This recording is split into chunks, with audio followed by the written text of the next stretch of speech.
हाँ जी बेटा, तो कैसे हैं आप सब? बढ़िया। चलिए, तो आज अपन थोड़ा सा आगे बढ़ेंगे। लास्ट क्लास में जो अपन पढ़े थे उसके आगे।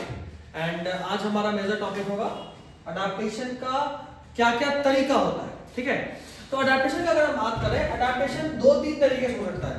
एक तो जेनेटिकली, यानी हमारे बॉडी में कुछ इस तरह के चेंजेस हो जाए जो कि हमारे को उस तरह से या उस प्रॉब्लम के लिए सोल्यूशन दे दे। जैसे मान लो बात करते हैं पोलर बियर का, तो जो हमारा पोलर बियर है ये रहता ठंडे इलाके में। अब इसका बॉडी लॉस नहीं हो, इसलिए जेनेटिकली इसका जो बॉडी है उसके स्किन के अंदर बहुत मोटा फैट का लेयर होता है। ठीक है, और ये मोटा फैट का लेयर एक चीज इसमें हेल्प कर रहा होता है, वो है किस चीज में? इंसुलेशन।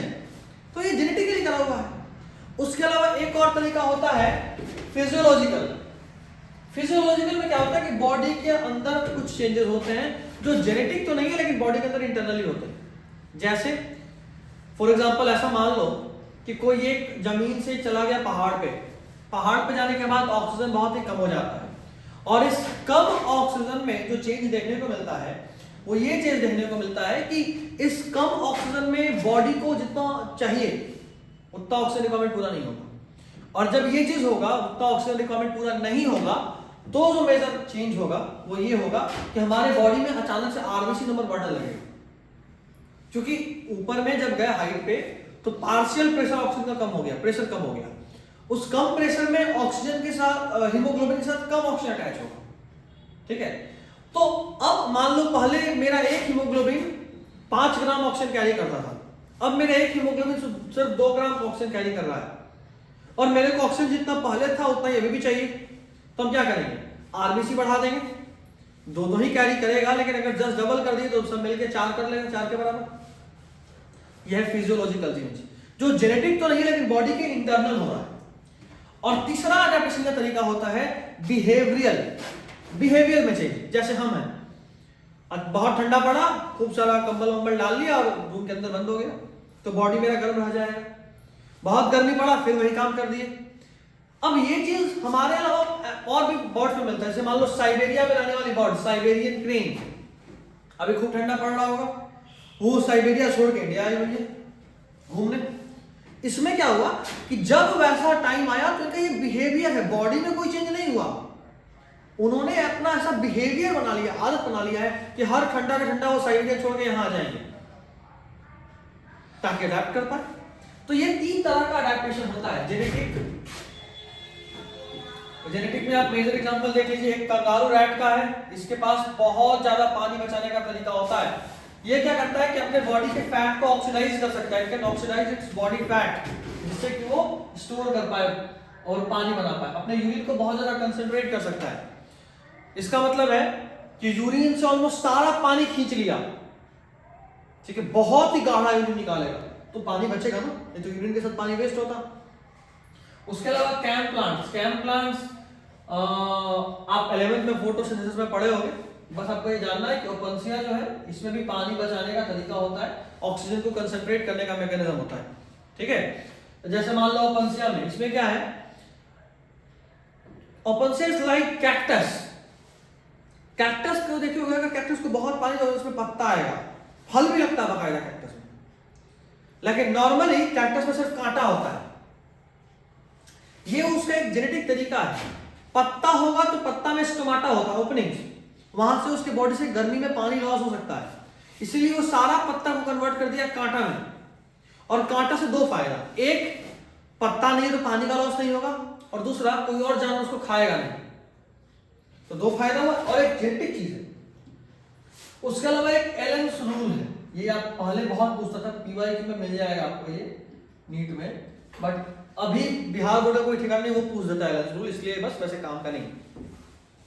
एलेंस रूल सिर्फ इतना बोलता है कि जो एनिमल बहुत ही ठंडे जगह पे रहते हैं, उनका कान, उनका हाथ पे बड़ा छोटा छोटा होता है। कारण मेरा जो मेजर बॉडी है वो ये है, और बाकी सब साइड साइड में एक्सटेंशन है, हाथ पैर कान एक्सटेंशन या नाक एक्सटेंशन, तो वहां से हीट लॉस बहुत ज्यादा होता है। अगर कान नहीं रहे तो हीट लॉस कम होगा।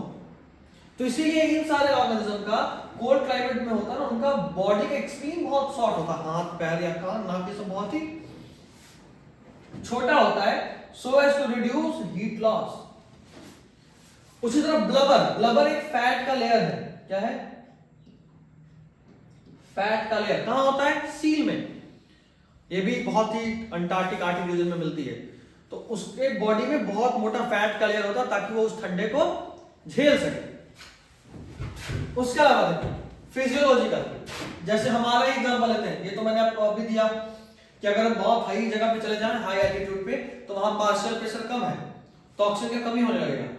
ऑक्सीजन की कमी को कंपनसेट करने के लिए हमारे बॉडी में हीमोग्लोबिन बढ़ जाता है और ब्रीदिंग रेट बढ़ जाता है। पहले 1 मिनट में 20 बार सांस ले रहे थे, अभी 1 मिनट में 40 बार सांस लेंगे। जैसे मान लो तुम दौड़ रहे हो, बॉडी में ऑक्सीजन डिमांड बढ़ गया, हाँ फील होगे। यही तो है फिजियोलॉजिकल, ऑटोमेटिकली करते हो ये काम। ठीक है, ये जेनेटिक नहीं होता, ये अगले जनरेशन में पास ऑन नहीं होगा, तुम्हारे में ही चेंज होगा, लेकिन तुम्हारे बॉडी में चेंज होगा। ठीक है, और एक टाइप होता है बिहेवियरल। बिहेवियरल का सिंपल तरीका है ये बिहेवियर में चेंज। जैसे मान लो डेजर्ट लिजार्ड, रेगिस्तान में एक चीज जो खास देखने को मिलता है वो ये कि वहां धूप निकलते बहुत ज्यादा गर्मी क्योंकि बालू गर्म हो जाता है, और धूप ढलते ही बहुत ठंडा क्योंकि बालू ठंडा हो जाता है। रेगिस्तान में ये खास बात होता है। तो इसमें ये जो लिजार्ड है ये क्या करती है कि ये छाया और गर्मी के बीच में घूमती रहती है। ये जो गिरगिट है ये क्या करेगी, जब बॉडी थोड़ा ठंडा होगा तो धूप पे चली जाएगी, और जैसे ही बॉडी थोड़ा ज्यादा गर्म होगा वापस छाया में आ जाएगी। ठीक है, तो ये इसका बिहेवियरल टेक्निक है जिससे वो अपने बॉडी के टेम्परेचर को ड्रॉप होने नहीं देती। Absorb heat when their body temperature drops below comfort zone but move away into shade when ambient temperature starts increasing। ठीक है, उसी तरह बहुत सारे ऑर्गेनिज्म जो हैं वो बरो यानी जमीन के अंदर अपने बड़े बड़े से नेस्ट बनाते हैं, छेद करते हैं और उसके अंदर रहते हैं ताकि जमीन के ऊपर जो गर्मी है उसको उससे बचा जा सके। जैसे खरगोश जमीन के अंदर गड्ढा बना के रहता है, बाहर रहेगा तो धूप में मर जाएगा, इसलिए गड्ढा बना के अंदर छुपा हुआ है, बाहर में कितना भी गर्मी उसको कोई फर्क नहीं पड़ता। ठीक है, ये टेक्निक है। अब तो एक चीज और देखो, बहुत सारे ऑर्गेनिजम्स होते हैं जो और भी बहुत ही भयानक भयानक जगह पे रहते हैं, जैसे हॉट स्प्रिंग। हॉट स्प्रिंग समझते हो? गर्म पानी का कुंड, जहां से बहुत गर्म पानी, कहीं कहीं जमीन के अंदर से बहुत गर्म पानी आता है। ठीक है, जैसे मनाली में बहुत अक्सर बर्फ ही होता है, इतना ठंडा जगह है, बट वहां पे गर्म पानी का कुंड है, उसको बोलते हैं वशिष्ठ गुफा। ठीक है, एक जगह है वशिष्ठ गुफा, कहते हैं हम हिंदू माइथोलॉजी में वहां वशिष्ठ मुनि रहते थे। वशिष्ठ मुनि राम जी के गुरु थे, वो वहां रहते थे। तो कहते हैं कि उनको ढूंढते ढूंढते एक बार लक्ष्मण जी गए वहां, तो देखे कि जो मुनि थे वो तपस्या कर रहे थे, वशिष्ठ मुनि। तो वो बोले कि मुनिवर आप बहुत थक गए हैं या आप बहुत दिन से तपस्या कर रहे हैं, स्नान कर लीजिए और मेरे साथ चलिए, हमें एक लंबी यात्रा पे जाना है। तो चूंकि वो बर्फीला जगह है, बहुत बर्फ होता है वहाँ, अक्सर बर्फ होता है, अभी वहाँ पूरा बर्फ से ढका हुआ होगा, इतना मोटा मोटा बर्फ का चादर, चल नहीं पाओगे, इतना बर्फ होता है वहाँ। तो वो अपने धनुष से अग्निबाण चलाए थे। अग्निबाण समझते हो? वो जिसमें देखे होगा ना मान में कभी कि तीर चला आग निकल रहा है, ये अग्निबाण। तो कहते हैं वो अग्निबाण चला के जमीन से पानी, गर्म पानी उत्पन्न किए थे कि गर्म पानी से ऋषि नहाएंगे क्योंकि बहुत ठंडा जगह है। तो आज भी वहां कुंड है और उससे एकदम बहुत गर्म पानी आता है, मतलब बाहर में हर तरफ बर्फ है लेकिन वहां गर्म पानी। ठीक है, हम गए हैं तो अच्छा डिवाइन जगह है, देख के बड़ा वहां से बड़ा सुंदर व्यू भी आता है। Manali is a very good place, वहां पे बहुत सारा चीज है। वहां हिडिंबा माँ का मंदिर है। अभी हिडिंबा कौन माँ है भाई? ये घटोत्कच की माँ थी, और वहां घटोत्कच का सिर भी रखा हुआ है। और जो हिडिंबा माँ का मंदिर है वो एकदम पूरा, चूंकि वो राक्षसी थी तो उनका मंदिर भी राक्षसी परंपरा का मंदिर है। वहां पे मरा हुआ जानवर का हड्डी ये सब लगा हुआ है। ठीक है, हाथ क्या कंकाल, मंदिर का जो उसको भेड़ का सिंह, बारसिंगा का सिंह से वो मंदिर रखा हुआ है, पूरा हड्डी हड्डी हड्डी गर्दन का बैठा हुआ है। ये प्यारा जगह है। और बहुत ऊंचाई पे है, चढ़ते चढ़ते हालत खराब हो जाता है, पैदल चढ़ना होता है। तो ये मंदिर है और क्या वहाँ पे, और बाकी तो कुछ मॉल वॉल्स है, व्यूज हैं, उसका रिवर फ्रंट। नॉर्मली वहाँ पे पानी का झरना बड़ा ही पतला होता है, तो एकदम नदी के बीच में जा सकते हो। पहाड़ पे सबसे प्यारा चीज उसके नदी का आवाज होता है, बड़ा प्यारा साउंड करता है नदी, और पानी एकदम शीशे जैसा साफ। पहाड़ का एक खासियत होता है। खैर तो हॉट स्प्रिंग गर्म पानी का कुंड, डीप सी हाइड्रोथर्मल वेंट समुद्र के बहुत गहराई में भी, Antarctic fish in freezing condition. देखो ये भी देखो, ये जो मछली रहती है ये ऐसे फ्रीजिंग कंडीशन पे रहती है जहां कोई और जिंदा ही नहीं रह सकता। इनके बॉडी में एक्चुअली एक प्रोटीन होता है एंटी फ्रीज। क्या होता है?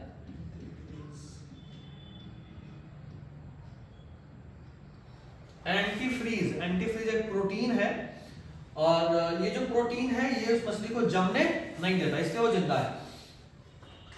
उसके अलावा इसमें कुछ बायोकेमिकल अडेप्टेशंस भी होते हैं। ठीक है, नेक्स्ट पॉपुलेशन नॉर्मली एक अब के समय में साइंस है। साइंस इसलिए है क्योंकि इस पॉपुलेशन के साथ अपन पढ़ रहे होते हैं दो चार चीज। सबसे पहला बर्थ रेट और डेथ रेट, हर 1000 में कितने बच्चे का जन्म हो रहा है और कितने बूढ़ों का मृत्यु हो रहा है, ये बर्थ रेट और डेथ रेट है। उसके अलावा सेक्स रेशियो, किसी पॉपुलेशन में मेल और फीमेल का रेशियो क्या है, ये बड़ा ही जरूरी चीज है सेक्स रेशियो को मेंटेन करना, नहीं तो पूरा पॉपुलेशन गड़बड़ा जाता है। बहुत सारे इंडिया में बहुत सारे मेल्स ऐसे हैं जिनके लड़कियां ही नहीं, क्योंकि लड़कियों का नंबर कम है।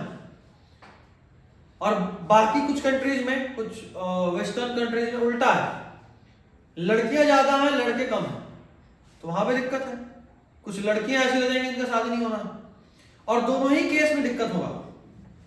ठीक है, तो ये एक प्रॉब्लम होगा, सेक्स रेशियो मेंटेन करना इसलिए बहुत जरूरी है। और उसके अलावा अपन एक टेक्निक पढ़ेंगे एज पिरामिड, ये अपन इकोसिस्टम में भी पढ़े, pyramid of number, pyramid of biomass, है ना। उस तरह से यहाँ पे पिरामिड बनाने से वही तरीका है, ऐसा पिरामिड।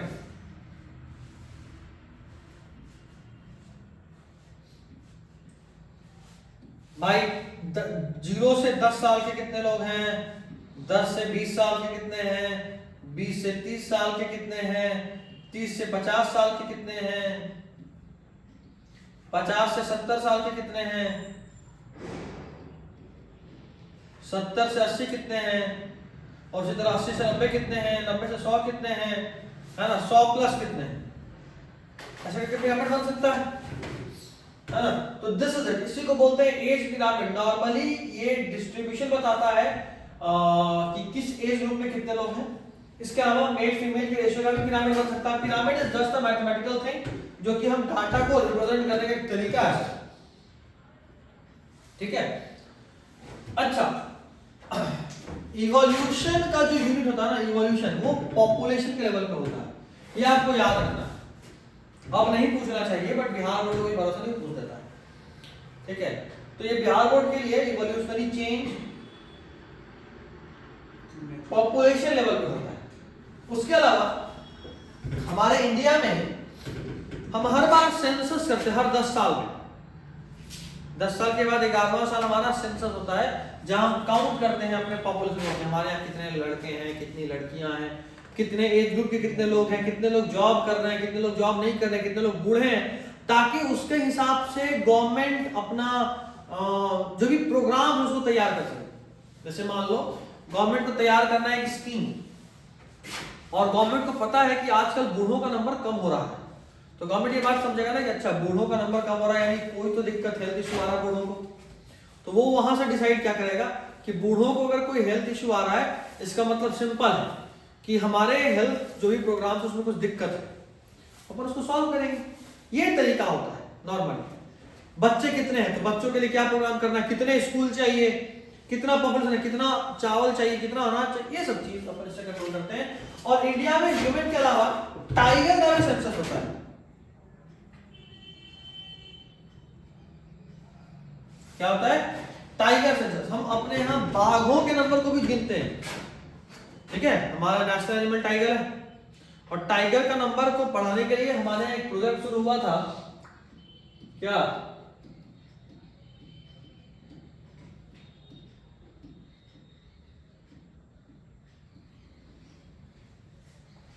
क्या शुरू हुआ था? Project tiger. एम क्या है इसका?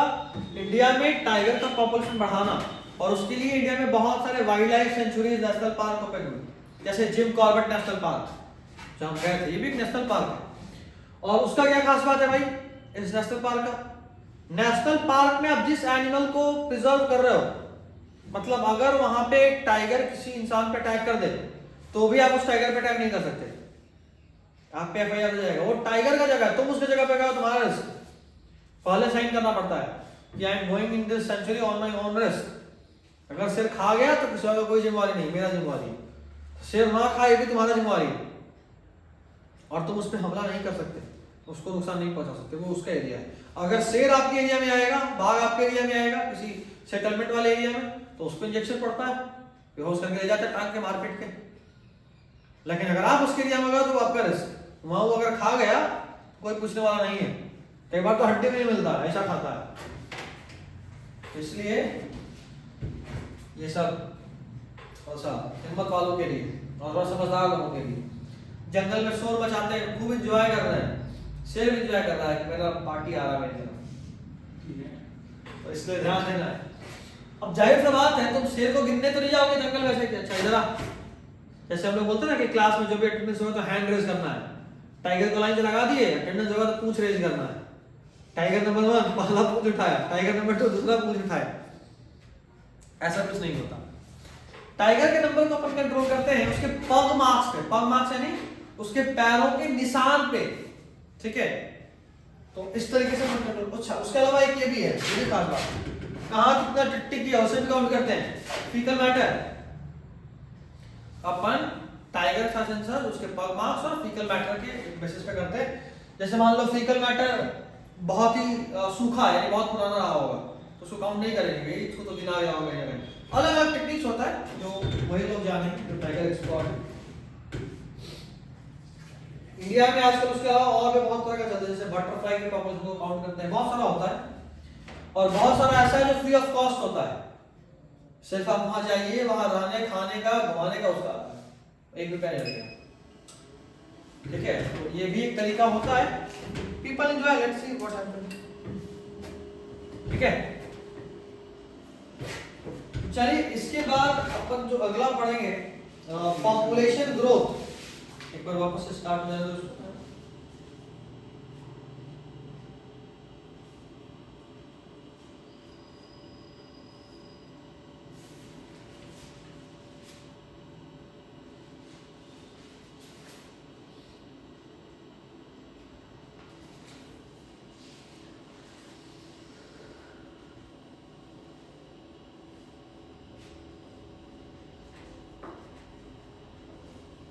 ठीक है? अब सुनिए,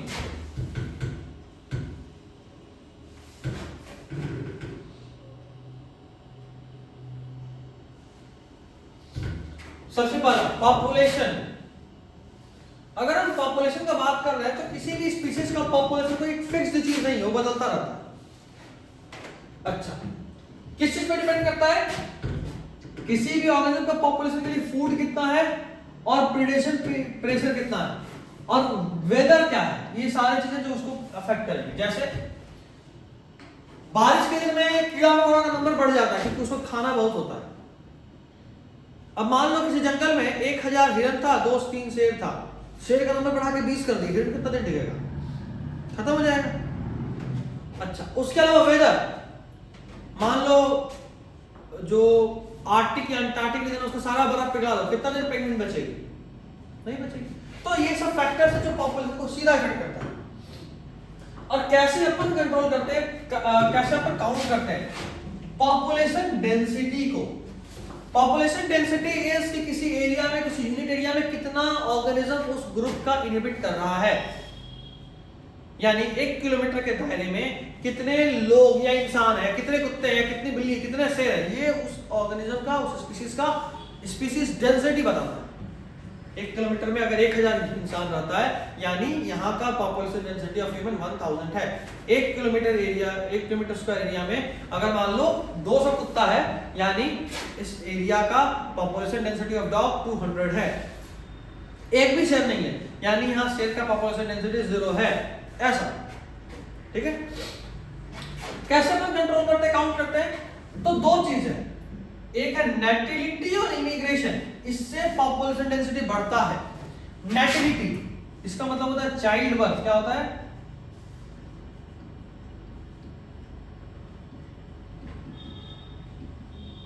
चाइल्ड बर्थ। और इमिग्रेशन, कोई पॉपुलेशन आ जाए नई जगह।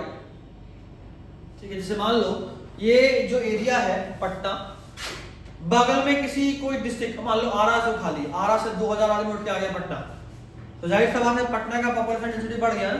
तो permanent shift of a population to a new place, जहां पहले से कोई पॉपुलेशन हो, इससे भी पॉपुलेशन डेंसिटी बढ़ता है। एक तरफ में मॉर्टेलिटी, डेथ, कितने लोग परमानेंटली सोए, और एक है इमिग्रेशन। देखो, एक है इमिग्रेशन, एक है इमिग्रेशन, मिल रहा है?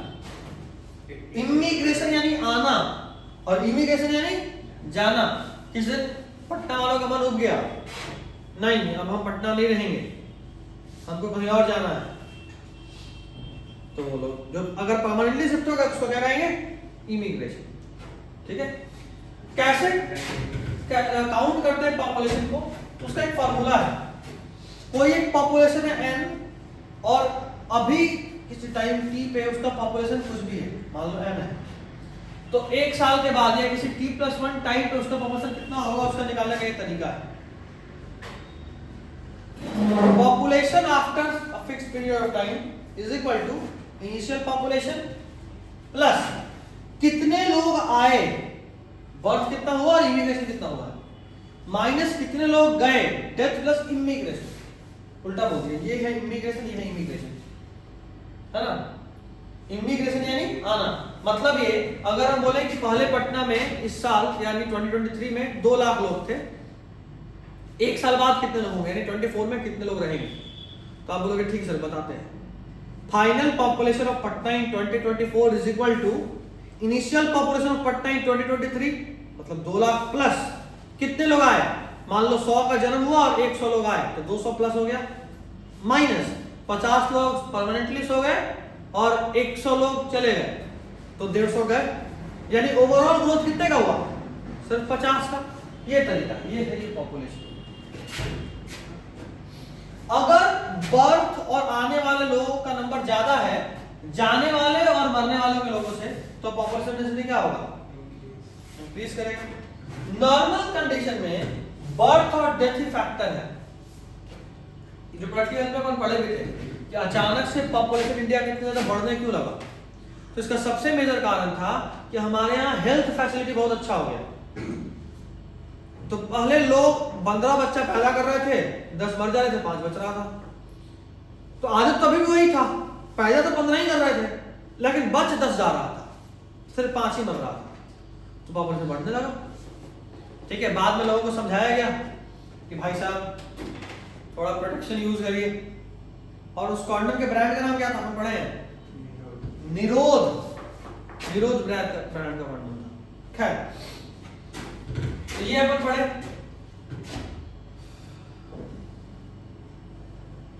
थोड़ा सा आगे बढ़ते हैं ना।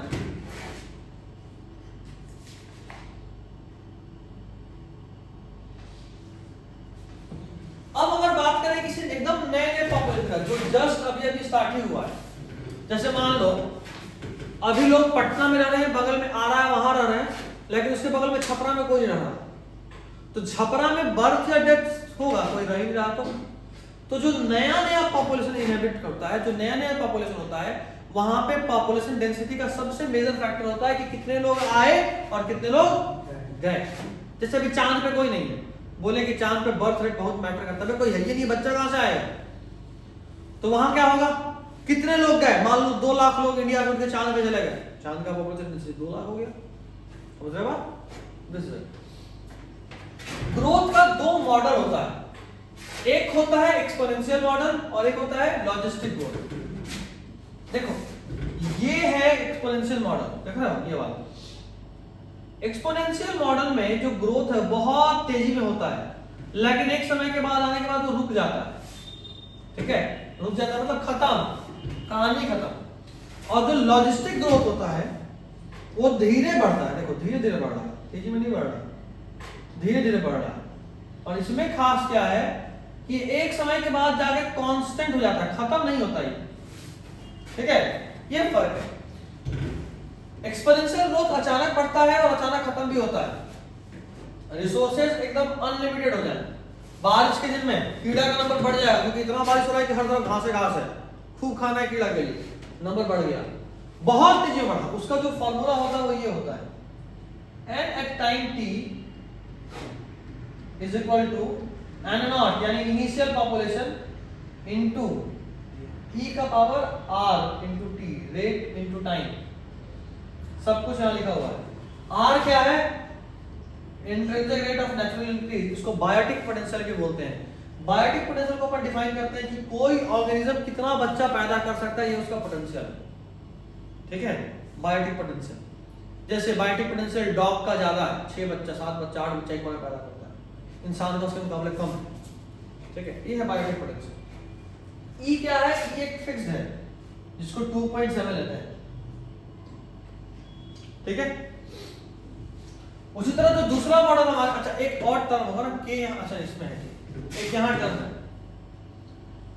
लॉजिस्टिक ग्रोथ में, इसमें रिसोर्स लिमिटेड है। जैसे हमारे लिए खाना लिमिटेड है, अगर बहुत ज्यादा इंसान हो जाएगा तो खाना ही कम बढ़ जाएगा, चावल गेहूं दाल, लोग भूखे मरेंगे। इसमें कंपटीशन होता है और कंपटीशन से क्या होता है कि सिर्फ वही बचेंगे जो ज्यादा मजबूत और ज्यादा हेल्दी होंगे। इसमें क्या होता है, अलग अलग फेज होता है। सबसे पहले एक लैग है, देखो ग्रोथ तो हो रहा है लेकिन थोड़ा कम हो रहा है, लैग फेज। उसके बाद आता है लॉग फेज, अचानक से बढ़ने लगता है, देख रहे हो। फिर एक्सेलरेशन, एकदम तेजी में भाग रहा है ग्राफ। और उसके बाद फिर एसिम्प्टोट, एसिम्प्टोट का मतलब होता है जाके फिक्स हो गया, कांस्टेंट, ठीक है। और ये ऐसा इसलिए होता है, अच्छा इस वाले कर्व को वन हॉर्स पर लॉजिस्टिक ग्रोथ कर्व भी बोलते हैं। इसका ये फॉर्मूला है dn by dt is equal to rn k minus n by k। k is carrying capacity, ये बड़ा इंपॉर्टेंट चीज है। कैरिंग कैपेसिटी का मतलब होता है कि कौन सा एनवायरनमेंट कितना ज्यादा ऑर्गेनिज्म को पनाह दे सकता है। जैसे मान लो कोई चला गया रेगिस्तान में, तो वहां खजूर खा के कितना ही जिंदा रह जाएगा। मान लो 2 लोग 10 लोग 50 लोग 1000 लोग जिंदा रह जाएगा पूरे थार रेगिस्तान में। लेकिन अगर वही 1000 वही इंसान को हम छोड़ दें अमेज़न फॉरेस्ट में, जहां हर तरह का पेड़ है, हर चीज पूरा कर सकता है, तो वहां 1000 से ज्यादा लोग टिक जाएगा। वहां इतना खाना है कि 1000 से ज्यादा लोग टिक जाए। मान लो 1 लाख लोग हो गया बढ़ते बढ़ते, लेकिन अब अगर 1 लाख से बढ़ेगा तो जंगल को नुकसान पहुंचाना चालू कर देगा। तो उस जंगल का कैरिंग कैपेसिटी 1 लाख, उससे अधिक लोग हो ही नहीं सकता। जहां उससे ज्यादा होगा लोग भूखे मरेगा, और फिर नंबर जब कम हो जाएगा तो फिर लोग ग्रो करेगा आराम से। तो ये होता है हमारा लॉजिस्टिक ग्रोथ, इसमें कैरिंग कैपेसिटी बड़ा इंपॉर्टेंट है। आर वाला चीज याद रखना, आर इसको रिप्रोडक्टिव फिटनेस बोलते हैं, जैसा हम भी बताए थे। आर इज कौन सा ऑर्गेनिज्म कितना ज्यादा बच्चा पैदा कर सकता है, बायोटिक पोटेंशियल। और बायोलॉजिकली सिर्फ वही एडवांस या डेवलप्ड है जो ज्यादा बच्चा पैदा कर सकता है, ठीक है। आज के समय में भी बैक्टीरिया इसलिए टिका हुआ है क्योंकि वो ज्यादा तेजी में रिप्रोड्यूस कर सकता है, ठीक है। तो दिस इज इट। चलिए इस टॉपिक में भी कोई दिक्कत नहीं होना चाहिए। अपन अगले टॉपिक में चलेंगे जिसको अपन बोलते हैं लाइफ हिस्ट्री। लाइफ हिस्ट्री में बड़ा सिंपल सा चीज है, 2 तरह का, एक जो लगातार रीडिंग करता है अपने लाइफ में एक बार, और कुछ पूरे लाइफ टाइम करता है। नॉर्मली ऑर्गेनिज्म ऐसे जो पूरे लाइफ टाइम कर सकते हैं, जैसे हम इंसान पूरे लाइफ टाइम रिप्रोड्यूस कर सकते हैं, ठीक है। ये अलग बात है कि फीमेल से कुछ लिमिटेशन होता है।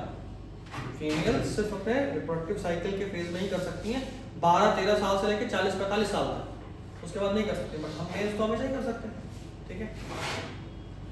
नेक्स्ट इज एग्जांपल, कुछ जैसे मान लो ये है अपने लाइफ में सिर्फ एक बार करेगी। बम्बू 52 साल तक करता है बांस का पेड़, लेकिन रिप्रोड्यूस सिर्फ एक बार करता है। ठीक है, हनी में एक बार नहीं करती, अंडा बहुत बार करती है, मेटिंग एक बार करती है। ये सब एग्जांपल्स आपको याद रखना है। Next is population interaction. ये बड़ा ही अच्छा टर्म है और बहुत ही सिंपल भी, पता भी चलेगा, खत्म हो जाएगा। पॉपुलेशन इंटरैक्शन में खास बात है कि कोई दो पॉपुलेशन आपस में कैसे इंटरैक्ट कर रही है, मैटर करता है। दो पॉपुलेशन आपस में कैसे इंटरैक्ट कर रहा है ये बड़ा मैटर करता है। जैसे सबसे पहला प्रीडेशन, शिकार, इसमें एक ग्रुप का फायदा होगा, दूसरे ग्रुप का नुकसान होगा, है ना। जैसे मान लो शेर और हिरन, तो किसका फायदा? शेर का, नुकसान किसका? इसलिए इसको प्लस और माइनस से दिखाएं कि एक का फायदा एक का नुकसान। बहुत सारे एनर्जी ट्रांसफर का तरीका होता है। अगर शिकारी नहीं रहे तो शिकार का पॉपुलेशन इतना बढ़ जाएगा कि सब कुछ बर्बाद कर देगा। जैसे अगर शेर नहीं रहे तो इतनी हिरन हो जाएगी कि सारा जंगल खा जाएगी। तो बहुत जरूरी है कि शेर हो ताकि उसका नंबर कंट्रोल में रहे। ठीक है, अच्छा, उसके अलावा पेस्ट कंट्रोल में भी काम आता है। पेस्ट कंट्रोल यानी जैसे मान लो हमारा जो नॉर्मल खेत होता है उसमें सांप होता है, मेढक होता है, क्यों होता है? ताकि जो भी कीड़ा है, जो इंसेक्ट है, जो खेत को खराब कर रहा है उसको खा जाए। अगर सांप नहीं रहेगा तो चूहा बहुत बढ़ जाएगा, सारा जड़ खा जाएगा पेड़ का, ये भी हमारे नुकसानदायक है। इसलिए पेस्ट कंट्रोल भी करता है। अच्छा, स्पीशीज डाइवर्सिटी भी मेंटेन रहता है। स्पीशीज डाइवर्सिटी यानी अलग अलग तरह के स्पीशीज बनते हैं उससे, क्योंकि कंपटीशन होता है। ठीक है, मान लो शेर हमला कर दिया हिरन पे, तो कुछ हिरन होंगे जो बड़ा तेजी में भागेंगी, कुछ जो उछल उछल के भागेंगे दनादन, कुछ जो नहीं भाग पाएगी। मरेगा कौन? जो नहीं भाग पाएगा। बाकी दो तरह का तो बन गया ना, एक उछल के भाग रहा है, एक सीधा भाग रहा है। ये होता है। Predators in nature are prudent, ये बड़ा बढ़िया टर्म है। प्रूडेंट प्रीडेटर एक टर्म यूज करते हैं।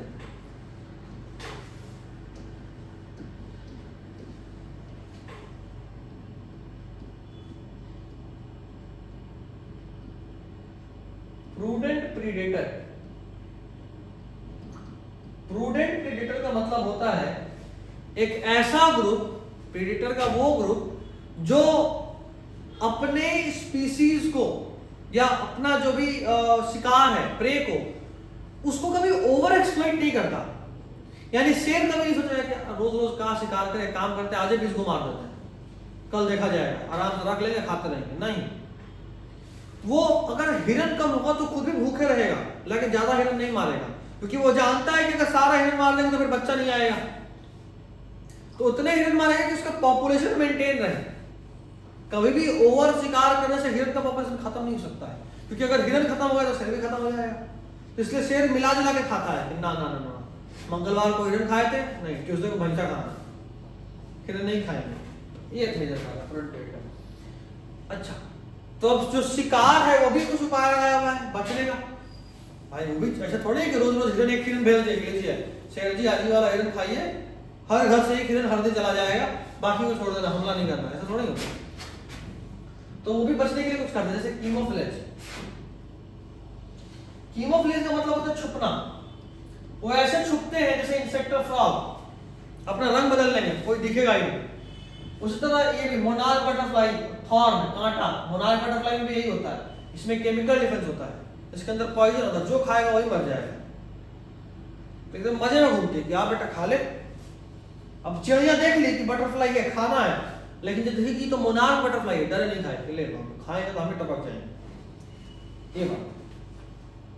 अच्छा, कुछ प्लांट कार्डियक ग्लाइकोसाइड्स बनाता है कि जो जानवर उसको खाया वो हार्ट अटैक से मर जाएगा। ठीक है, तो जानवरों को भी हार्ट अटैक आता है, जानवरों को भी हार्ट अटैक आता है।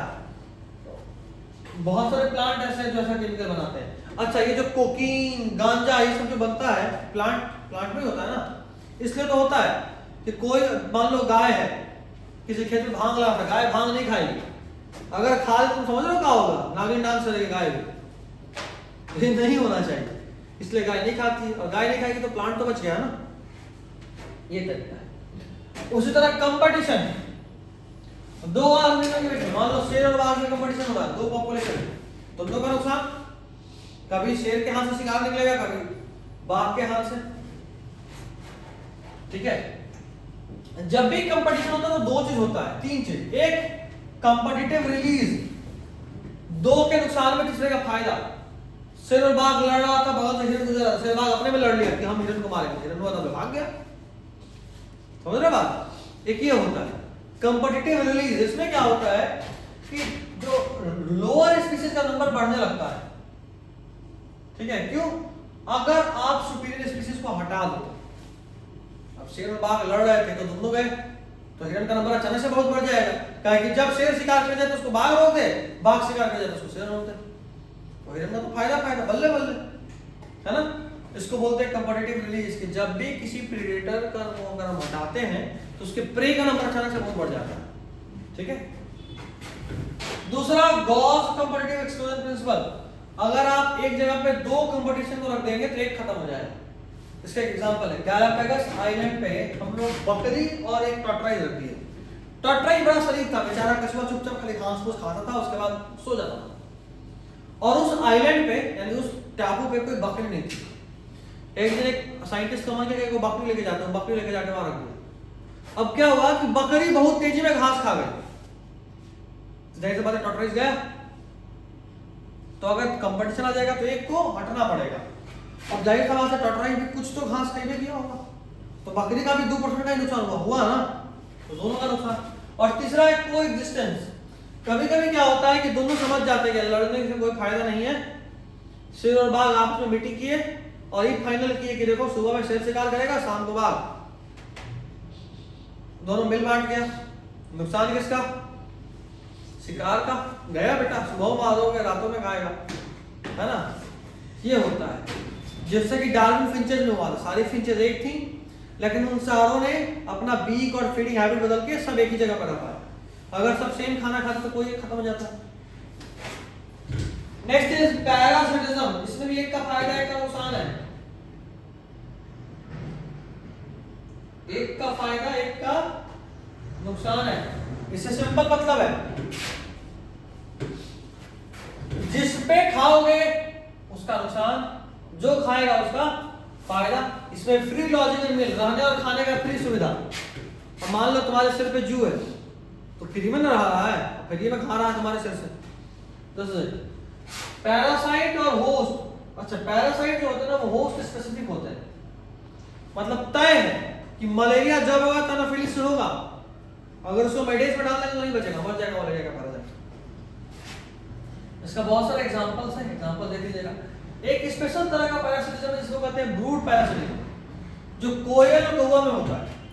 नॉर्मली पैरासाइट में हम लोग ये देखते हैं कि एक जानवर से दूसरे जानवर पर रह रहा है, लेकिन ब्रूड पैरासिटिज्म में क्या होता है कि एक जानवर दूसरे जानवर के छत्ते में अंडा दे रहा है या उसके घोंसले में अंडा दे रहा है। तो बात ये कि कोयल अपना घोंसला नहीं बनाती, वो क्या करती है कि कौवे के घोंसले में अंडा दे देती है और दोनों का अंडा एकदम सेम दिखता है। तो कौवा बड़ा प्यार से पालता है, जब बड़ा होता है थोड़ा सा बड़ा तो खूब अच्छे से खाना खिलाता है, लेकिन जे दिन बोलता है तो कौवा कहाँ और एक कू अगले दिन लात मार के निकाल देता, भाग यहाँ से, है ना? This is called brood parasitism. अब देखो ब्रूड पैरासिटिज्म चलता रहे इसके लिए जरूरी है कि कोयल और कौवे का अंडा एकदम सेम तरह का दिखे, महक सेम हो, साइज सेम हो। अगर किसी दिन ऐसा हो गया कि कोयल का अंडा थोड़ा सा अलग रंग का हो गया, मान लो कौवा का अंडा थोड़ा ब्लू था और कोयल का अंडा हरा हो गया, तुमको लगता है कि कौवा छोड़ेगा उसको? देखते फोड़ देगा। तो वो दोनों स्पीशीज टिका हुआ है, इसलिए जरूरी है कि दोनों एकदम सेम तरीके से इवॉल्व करें। This is what we call as brood parasitism. उसी तरह एक्टोपैरासाइट और एंडोपैरासाइट होते हैं। एक्टोपैरासाइट और एंडोपैरासाइट का मतलब कुछ पैरासाइट शरीर के ऊपर रहते हैं और कुछ अंदर, जैसे मान लो पेट का जोंक एंडोपैरासाइट है, सिर का जू एक्टोपैरासाइट है, ये पैरासिटिज्म। Next is commensalism. इसमें एक का फायदा दूसरे का कुछ नहीं, ठीक है? एक का फायदा दूसरे का कुछ नहीं। जैसे मान लो कि कुछ छोटी छोटी मछलियां क्या होती है कि जाके शार्क के पीठ पे चिपक जाती है और अपना न्यूट्रिशन शार्क से नहीं लेती। शार्क मान लो को शिकार की, किसी मछली को मारी तो कुछ तो हड्डी वड्डी बचेगा, तो जो बचता है उसको वो खा जाती है। और शार्क के साथ होने से एक फायदा ये होता है कि वो छोटी सी है लेकिन उसको कोई अटैक नहीं कर सकता, है ना? जैसे मान लो मच्छर तुमको काट रहा था, तुम एकदम पड़ गया मच्छर के पीछे, बेटा आप तो मारने करेंगे, तो मच्छर जाके तुम्हारे पापा के गाल पे बैठ गया, वहां मार सकते हो? तो मच्छर को फायदा हो गया, लेकिन पापा को कोई फर्क पड़ा नहीं। अच्छा, अगर मच्छर जाके पापा के गाल से खून पिए तो फिर पैरासिटिज्म हो गया, पापा का नुकसान मच्छर का फायदा। लेकिन अभी मच्छर खून नहीं पिया, खाली जाके बैठ गया कि बेटा मार, हिम्मत है तो मार के देखा। ये है क्या कॉमन सॉल्यूशन, मच्छर का फायदा, पापा को कोई फर्क नहीं पड़ता, समझे? नेक्स्ट है म्यूचुअलिज्म, दोनों का फायदा। इसमें एक एग्जांपल देते हैं, ऑक्स स्पीकर बर्ड। अच्छा, एक बार याद होगा हम बताए थे एनसीईआरटी का एग्जांपल, सेक्सुअल डेसेंट मैकेनिज्म, कुछ ऑर्किड में होता है। क्या होता है भाई, एक का पॉलिनेशन होता है, दूसरे को सेक्स मिल जाता है, स्यूडोपेटी। उसके अलावा एक है ऑक्स स्पीकर बर्ड और क्रोकोडाइल। होता ही है कि क्रोकोडाइल जब शिकार करता है ना, शिकार करने के बाद मुंह खोल के बैठ जाता है बाहर। एक छोटी सी चिड़िया होती है जो उसके मुंह के अंदर घुसती है, उसके दांत में जो फंसा हुआ मांस है वो खाती है। क्रोकोडाइल सब कुछ खा जाएगा, वो चिड़िया को नहीं खाता है, जबकि वो चिड़िया उसके मुंह के अंदर घुस जाती है, फिर भी नहीं खाता है। कहा है क्रोकोडाइल, देखा है कि भाई फोकड़ी मेरा दांत साफ हो रहा है, क्रोकोडाइल का दांत साफ हो गया, चिड़िया को खाना मिल गया, दोनों का फायदा। इसलिए क्रोकोडाइल कभी भी उस चिड़िया को नहीं खाता, क्रोकोडाइल कभी भी उस चिड़िया को नहीं खाता, यही कारण। This is what we call है म्यूचुअलिज्म, एक का फायदा दूसरे का भी फायदा। और अंत है, मुझे जेब नहीं करेगी, दांत में कुछ फंसा ही नहीं रहेगा तो चिड़िया जाएगा, समझे बात? तो पता चला कि बोला कि नहीं आज दांत साफ करो, वगैरह खा गया। लीजिए, एक है एमेंसलिज्म, एक का नुकसान दूसरे का कोई फायदा नहीं। कई बार ऐसा होता है कि खुद तो चीटिंग नहीं कर रहे लेकिन जाके बोले सर सर सर वो चीटिंग कर रहा है। अरे भाई साहब तुम्हारा तो कुछ भी नहीं, तुम्हारा क्या बदल गया, लेकिन फलाना का नुकसान हो गया। ये है एमेंसलिज्म। जैसे मान लो एक फंगस है पेनिसिलियम, ये रिलीज करता है एंटीबायोटिक पेनिसिलिन, तो ये जो एंटीबायोटिक है बाकी बैक्टीरिया को मार देता है, तो बैक्टीरिया का तो नुकसान हो गया, फंगस से कोई फायदा हुआ नहीं। This is what we call है एमेंसलिज्म। चलिए, तो this is all for today's class. ये चैप्टर यहीं पे सेवा समाप्त होता है।